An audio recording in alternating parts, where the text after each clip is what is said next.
Trump's travel ban is coming. We now know that 43 countries are on that list. Is your country included? Stay tuned. I'll tell you everything in this video. Which countries are included, what's going to happen with this ban, when it's going to be impacted, and will green card holders also be impacted? Hello everybody, and welcome back to Immigration Channel.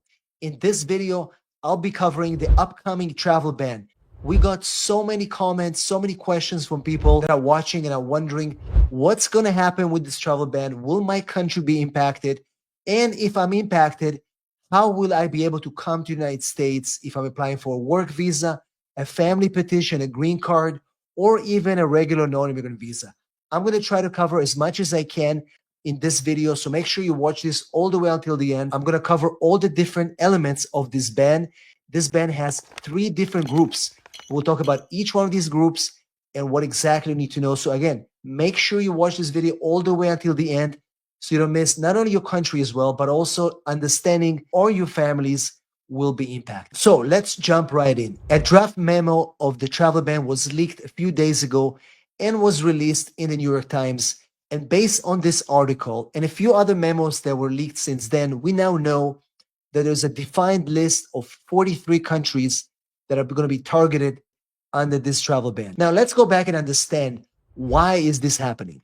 It is happening because on January 20th, when he signed his executive orders, many executive orders, one of these executive orders protecting the United States from international foreign terrorists, one of the things in this executive order was that he was going to create a travel ban. They're going to have 2 months to come up with a plan to figure out which countries who are not vetting their citizens properly, who are not having proper protections from their citizens coming to the United States, how they're coming to the United States, those people, those countries will be subject to a particular ban. And we waited all this time, and now we have some more information about, first of all, what this ban is going to be about and what countries are going to be included. So what do we know so far? So far, we know that we have 43 countries identified on this travel ban. And within those 43 countries, they're going to divide them into 3 groups. The first group, they call it the red zone. The second is going to be the orange zone. And the third is the yellow zone. These zones or tier system are going to be determining what is the level of restriction that the countries on the list will have. So if we go with the red zone, the red tier, countries in that list are completely banned from the United States. And at this moment, we don't know if they're going to be allowed to get any waivers or any other exceptions. For now, it's a complete ban. The second tier is the orange area. In the orange area, countries listed there are subject to limitations. It's not a complete ban, but they have visa limitations on how they can come to the United States. The third zone, the third tier, the yellow tier, those countries are not banned. They now have 60 days to make changes to the vetting, how they are processing restrictions on their nationals before they're traveling to the United States. And then the government is going to review again that list and determine if their nationals will have restrictions coming into the United States. And somewhere on my screen, you should see the list of the countries on the red zone. I'm not going to list all the countries on the red zone, but you can see them on the screen. We're looking at countries like Afghanistan, Cuba, Iran, North Korea, Yemen, and Venezuela. Those countries on the red list are at the moment completely banned from entering the United States. Also, what we are not familiar with at the moment is whether green card holders from those countries are also banned from travel or not. This is something that we're waiting for some guidance yet to be announced. But remember that people who are coming from those countries, whether you're applying for non-immigrant visa, whether you're applying for immigrant visa, green card, whether you're applying for a work visa, you got to be careful because, again, we don't have the information right now, but if it's a complete ban, I would imagine that they won't let people apply for visas at the moment.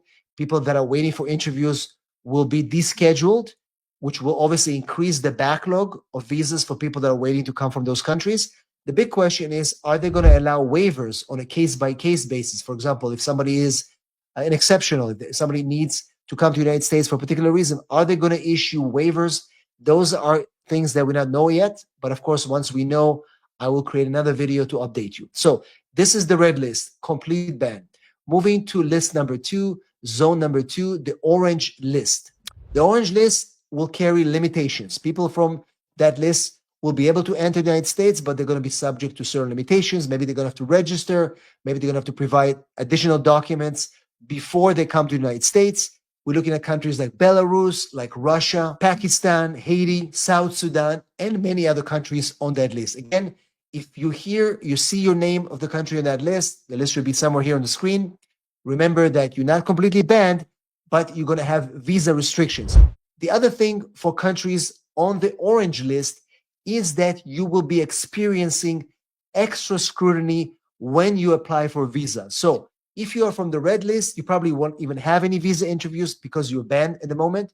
From the orange list, you will still be subject to an interview, and they're going to decide at that interview on a case-by-case basis if A, you should be granted a visa, and B, whether you should be able to enter the United States. Also, remember, if you're on the orange list, once you travel to the United States, even if they give you a visa at the embassy, so imagine you're somebody from Pakistan, you got a visa at the embassy, even though you are on the list, you show up at the port of entry, a CBP officer will conduct further investigation, further interview, because you're on that list. They'll ask you certain questions. They're going to have their instructions, what to do at the airport, how to question you. So remember, even if you pass hurdle number one and you get your visa and your passport and you're on the orange list, you show up in the United States at the CBP port of entry, you will be subject to further interview, further scrutiny. And if you pass that, then you'll be able to come to the United States, possibly under some restrictions. We don't know that yet, but that is how it's going to work with this orange list. Remember, guys, if your country is on that list, you are still in good shape. You can still come to the United States. We have a lot of people from Pakistan who are watching these videos, and I'm telling you guys, don't be worried. It just means that you have to prepare more for the interview. It means that you have to be more aggressive about what you are putting in your case, more evidence, more guidance, more things that you need to show the government and say, hey, I qualify for this visa. Please give it to me. That's all it means. So just a little bit more work, but at least you are not completely barred.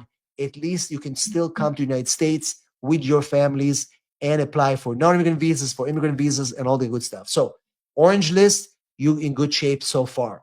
But that means more scrutiny, and that means, guys, you got to take interviews in a more serious way. Now let's move to the yellow list. Countries on that list are not barred, they're not limited yet, but you guys have 60 days to correct certain things, and those things will be sent to your countries, to your governments, in terms of vetting, in terms of checking passports, to make sure that people in those countries are getting passports the proper way. When they arrive to the United States, before they leave the country, is there proper vetting? Did you check if they're criminals or not? If you're going to improve that based on the list that your government will be getting from the United States, then you'll be removed from the list and your nationals will be able to move to the United States just like before this potential ban. Also, countries that are on the yellow list will have to provide more info sharing with the United States. Currently, it's kind of deficient. And if they're going to be willing to do that, then they will be removed from the list and their nationals will be able to move to the United States freely like they did before. So 60 days, make those corrections, and then the list will be updated. Once again, what is behind this plan? Why are they doing this? This is all because of these executive orders from January 20th. One of them was massive, talking about national security, talking about fighting terrorism. In that one, they had specific requirements about vetting. They're saying some countries are not giving us enough information. We don't have enough information about people coming here to the United States. That fingerprints we're doing is not sufficient enough. We're not getting enough records from the Interpol. We're not getting enough records from their police departments. We need that info to make decisions about these nationals. If you're going to share that, we're going to get rid of that list. We're going to remove your country from the list. So that's kind of the idea behind it. So they identify the list of countries. They're on that yellow list. And if they're not going to do the sharing, then that is where the problem starts. So that's kind of behind why they're doing this. Now, why is there a complete ban on some of these countries? Well, they identified that there's a lot of people that came to the United States in the past 4 years. Many of them were potential terrorists. That's what the government thinks. And as a result, these people from these countries, because of their bad relationship, hostile relationship with the United States, they can afford to allow them to come here. And as a result, they're completely banned. But as you know, there are many people from those countries that are qualified, scientists, family members that have green card holders, the US citizens sponsoring them. How is that going to impact the movement of these people? How is it going to impact interviews at embassies? Will there going to be waivers, special circumstances? We don't know that. But what we do know is that in 2017, they did have those waivers and those reconsiderations where people can apply on a case by case basis. And we think it will be the same here as well. But we don't have any guidance. And once we do, I'll be able to share them with you here in this channel. So what's next? Well, for the moment, the ban is not official yet, right? It's only a draft of the ban. So in the next few weeks, they're going to finalize it. They're going to give us a final date as to when it's going to start, which countries are going to be priority, and all the good things that we'll be able to share with you once we know. But for the moment, it's all in draft mode. It gives us enough time to prepare. So if you guys are outside of the United States and you are one of that list, you need to move yourself here before the end of March. That is a good thing to do. If you have the right to move to the United States, if you already have a visa, come here.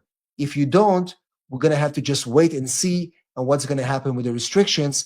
If you are about to get an interview, try to expedite your interview. Try to move it before the end of March so you'll be covered before these bans will be implemented. Why is it so important to know about this? Because it's going to change how people move around the United States. Because guess what? Once these bans are going to be implemented, I feel like a lot of these countries that are on the yellow list and the orange list might have some retaliatory factors against US citizens in terms of what they allow US citizens to do when they come to those countries. Maybe they're going to have to register. Maybe they're going to have to apply for visas.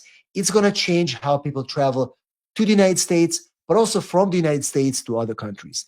All that still remains to be seen. In the meantime, you need to know about this potential ban coming in. You need to prepare if you're going to be traveling, and obviously stay informed on my channel for what's going to happen next. As always, if you need help with your immigration matters, send me a text 619-483-4549 or go to www.immigrationasap.com. Leave your details and one of our team members will contact you ASAP. Now, if you're watching this video until now, please subscribe to my channel, click the notification bell so you don't miss any of my videos, and also give us a big like so YouTube will be able to show this video to more people just like you. Thanks for watching as always, and I'll see you in our next video.